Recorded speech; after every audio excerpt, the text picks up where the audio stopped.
Giving and receiving feedback effectively. Feedback is one of the most powerful tools for growth, yet it remains one of the most poorly handled aspects of human communication. Whether in the workplace, in relationships, or in personal development, the ability to both give and receive feedback effectively can be the difference between stagnation and exponential improvement. Why most feedback fails? Most feedback fails for two reasons. It is either too vague or too emotional. Comments like "you need to be more proactive" or "that presentation wasn't the very good" provide almost no value. At the same time, feedback delivered with frustration, sarcasm, or personal attacks triggers defensiveness rather than openness. Effective feedback is both kind and clear. It respects the person while being honest about the performance or behavior. How to give feedback effectively? Use the SBI model: situation, ngang behavior, gang impact. This is one of the most practical frameworks for giving feedback. Situation: describe the specific context. Behavior: describe the observable behavior, not your interpretation. Impact: explain how that behavior affected you, the team, or the outcome.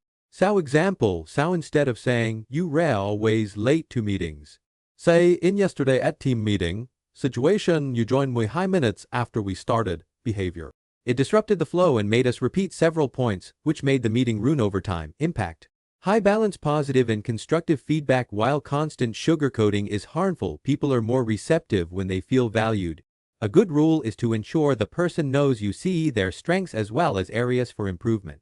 However, don't they artificially sandwich criticism between compliments if it feels manipulative. Focus on behavior, not character. Criticize actions, never identity. Bad, you were lazy. Good, you missed 2 deadlines last month and I want to understand what it getting in the way. Don't make it timely, and private feedback loses power when it delivered too late. Give it as soon as possible after the event, while also ensuring the person is in the right emotional state to receive it. Never give harsh feedback in public. Ask for permission. A simple "can I share some feedback with you?" dramatically increases receptivity. It gives the person psychological control and signals respect. How to receive feedback effectively? The quality of your future often depends more on how you receive feedback than how it is given. Listen to understand, not to defend. Your only job when receiving feedback is to fully understand what the other person is trying to communicate. Resist the urge to explain, justify, or counter-attack. Even if you disagree with them of what they say, there is usually a high truth worth mining.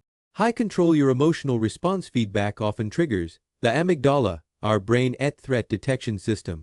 Learn to recognize the physical signs: tight chest, rising heat, defensive thoughts, and consciously choose to stay open. A useful phrase to say internally is, "This is data, not a verdict on my worth."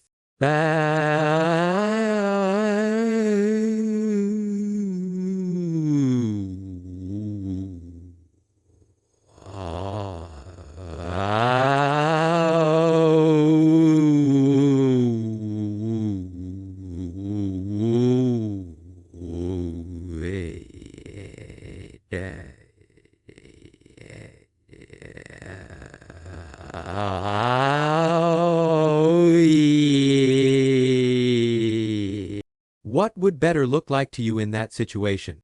How is this behavior affecting the team? Express gratitude even if the feedback was delivered poorly. Thank the person for having the courage to speak up.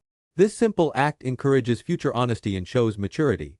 Decide don't they justify. After receiving feedback, you have 3 mature options: accept and act on it, partially accept it and make adjustments, politely disagree, and consciously choose not to change. What you should never do is pretend to accept it while secretly resenting the person who gave it. Building a feedback-rich environment. The best teams and relationships normalize feedback. They treat it as a continuous dialogue rather than a painful annual event. Leaders who regularly ask, "What one thing I should start or stop doing?" create psychological safety that leads to breakthrough performance. Final thought: mastering feedback is ultimately an act of care. When you give feedback well, you rest saying, "I believe in your potential enough to be honest with you." When you receive feedback well, you rest saying, "I value growth more than I fear discomfort." The people who go the furthest in life are rarely the most talented. They are usually the ones who have developed the rare ability to remain open to feedback while maintaining the courage to give it with both honesty and compassion.